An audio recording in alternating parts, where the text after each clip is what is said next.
Then staying with election stories, the Independent National Electoral Commission, Nigeria's electoral umpire, has maintained that Nigerian law prohibits the electronic compilation of results. The electoral body made the declaration in the context of the anticipation that the results of Saturday's off-cycle governorship elections in Imo, Kogi, and Bayelsa states will be transmitted electronically.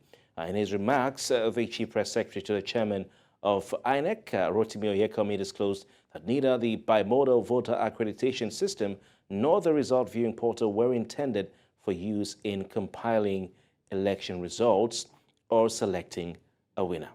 Well, joining us to X-ray and discuss this very interesting statement is Ambassador Elvis Akpobi. He's Executive Director of the NotTooYoungToLead initiative. Elvis, thank you very much for your time.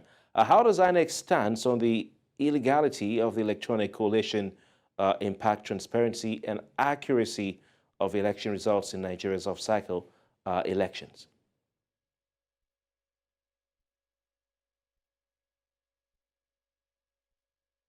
Electoral Act as amended is illegal. When I hear things like this, I feel so disappointed, and sometimes it's uninspiring to hear that you see gimmicks going on already. And well, as Nigerians, we're used to always speaking English, free, fair, and credible election. We hope for a free transparent. It will not happen by magic when we don't trust ourselves. To make progress, we need to build trust among ourselves. Institution needs to build confidence of electorate. Yeah, I was disappointed when I got that news and I saw those things online about INEC coming out boldly. The umpire, people that pay an institution that is meant to, build confidence among citizens that it's illegal for the IRF to be transmitted as the elections are going on. Invariably, and there were times they came out, so after that presidential election, there were times they came out that during the governorship election, they would do that. So for me, INEC, they're just playing with the mindset, the brains of Nigerians. Then there shouldn't be need for all these digital things while we are gravitating towards as Nigeria. For me, I think it's just hypocrisy. If they say it's illegal, you're trying to tell us that the amendment of the act of the Electoral Act is illegal, and people should not look at what is in that act. We should just go back to the manual process of electioneering we used to do before now. Elvis, what alternative measures can be implemented to, ensure a fair and efficient collation of the process if INEC to now is telling us that electronic collation of results is deemed illegal?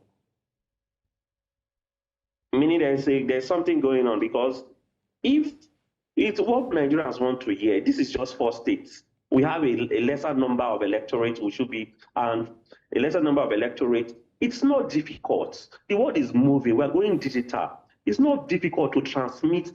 What is happening on ground should be seen in the INEC digital space. That's what Nigerians are clamoring for. That's what Imo State's electorate are clamoring for. That's what Bayelsa State electorate are clamoring for. That's what Kogi State electorate are clamoring for. Let what is on ground, what is recorded on ground, should be seen in their IRF. I think it's not too much to ask for Nigerians that are paid, as in turn paying the electoral umpire. Are there examples from other countries that we can, take a leaf from, borrow a leaf from here in Nigeria? Yes. Let me not go too far. Liberia. I was in Liberia last month as an electoral observer. I could see, fine, you want to say maybe the electoral the masses, they are not that much compared to us, but I could see sincerity of purpose with their umpire.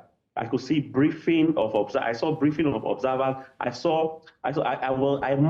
personally monitored the fly situation room where what was happening on ground in every polling unit. We were having first-hand information.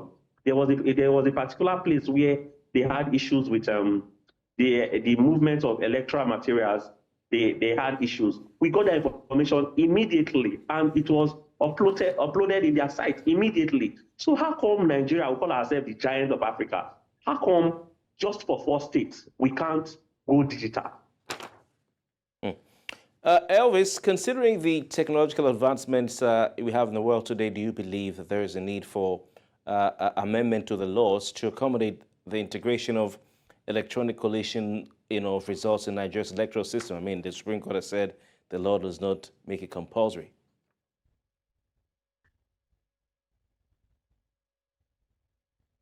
I don't subscribe to that. So do we need to amend those laws then, looking at the fact that technology is quite advanced these days?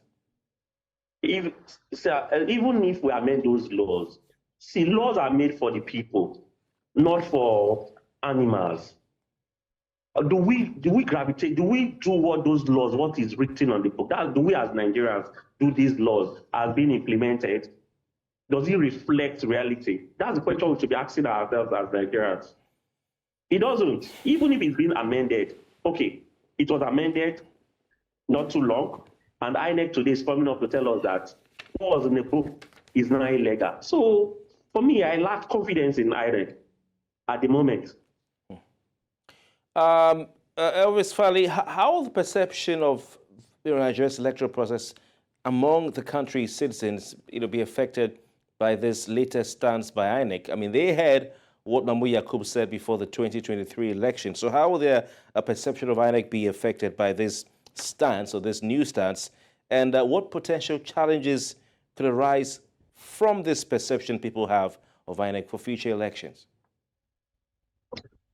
Like I have always amplified, elections are won through the ballot. And I presume, despite I don't see it, we're practicing a democratic process. But lately, what I see is autocratic democracy that is being practiced, where a particular set of people decide the fate of people. We just dramatize the fact that people go to vote, and it does not reflect reality. So there's already a perceived perception, negative perception about I'm speaking for myself, and the different permutations of young people have engaged and shared opinion with. They've lost confidence in the electoral process, and you find out that this is what causes voter apathy. They'll be like, you engage some young people, they'll tell you, my vote will not count. My vote will not count. Mostly because the electoral umpire have given a body language that they cannot be trusted. So it sends a very negative signal to the people, and it's a wrong perception for me. All right, Elvis Akpobi, thank you so much for your time, and it's been a pleasure having you tonight. Thanks for having me, too.